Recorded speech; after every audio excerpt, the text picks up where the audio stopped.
Hi everyone, welcome to my channel. So అందరూ అడుగుతుందండి.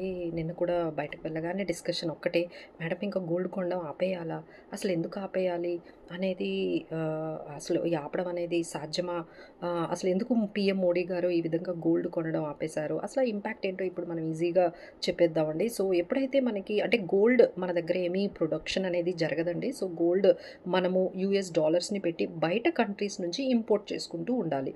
So ఇలా import చేసుకుంటున్నప్పుడు మన దగ్గర ఉన్న ఫారెన్ రిజర్వ్స్ అన్నీ కూడా డిప్లీట్ అయిపోతూ ఉన్నాయి. సో $728 బిలియన్ డాలర్స్ ఉన్న మన ఫారెన్ రిజర్వ్స్ 700 బిలోకి వెళ్ళిపోతూ ఉన్నాయి. బట్ ఈ డాలర్స్తోనే మనం క్రూడ్ ఆయిల్ని ఇంపోర్ట్ చేసుకోవాలి, ఎల్పిజి గ్యాస్ని ఇంపోర్ట్ చేసుకోవాలి, ఫెర్టిలైజర్స్ని ఇంపోర్ట్ చేసుకోవాలి, ఈడబుల్ ఆయిల్స్ని కూడా మనము, ఇవన్నీ కూడా మన దగ్గర సఫిషియెంట్గా లేవండి. మనం 85% క్రూడ్ ఆయిల్ని క్రూడ్ ఆయిల్ని ఇంపోర్ట్ చేసుకుంటాము.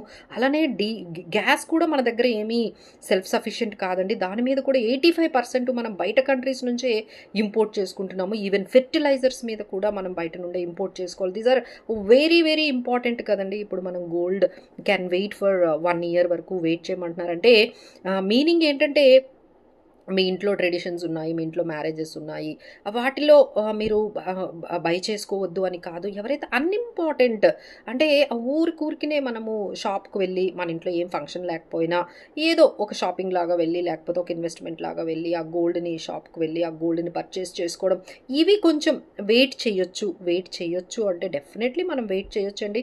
1 year మన ఎకానమీ కోసం, మన భవిష్యత్తు కోసం, మన పిల్లల భవిష్యత్తు కోసం డెఫినెట్లీ మనము వెయిట్ చేయొచ్చు. ఎందుకంటే ఈ విధంగా ఎకానమీకి మనం ఏ మాత్రం సహాయం చేసినా మళ్ళీ మన రూపీ అనేది ఇప్పుడు మనకి డాలర్కి ఎగెనెస్ట్గా చాలా వరకు డిప్రిషియేట్ అయిపోతూ ఉంది. $95 అయింది. దానివల్ల ఎప్పుడైతే రూపీ క్షీణిస్తూ ఉందో మనకి అన్ని వస్తువులు కూడా ఎక్స్పెన్సివ్ అయిపోతాయండి. అలాగే మన డీజిల్ కానీ, పెట్రోల్ కానీ, గ్యాస్ కానీ, నిత్యావసర వస్తువులు కానీ అన్ని ధరలు పెరిగిపోతాయి.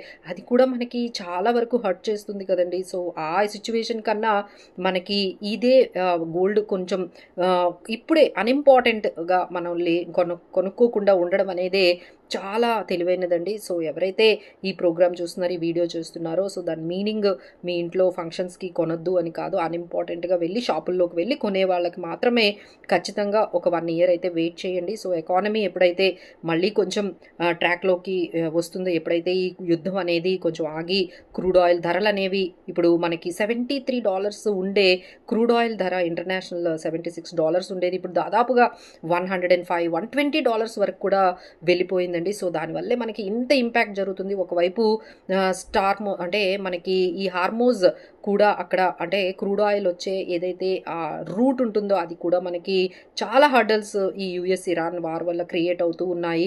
సో మనం దాన్ని ఎక్కడి నుంచైనా ఎంత రేట్ అయినా పెట్టి కొనుక్కోవాలి అంటే మన దగ్గర సఫిషియెంట్ రిజర్వ్స్ ఉండాలి. సో దానికోసమే కొంచెం వెయిట్ చేయమంటున్నారు. So please do, let's cooperators. Thank you so much for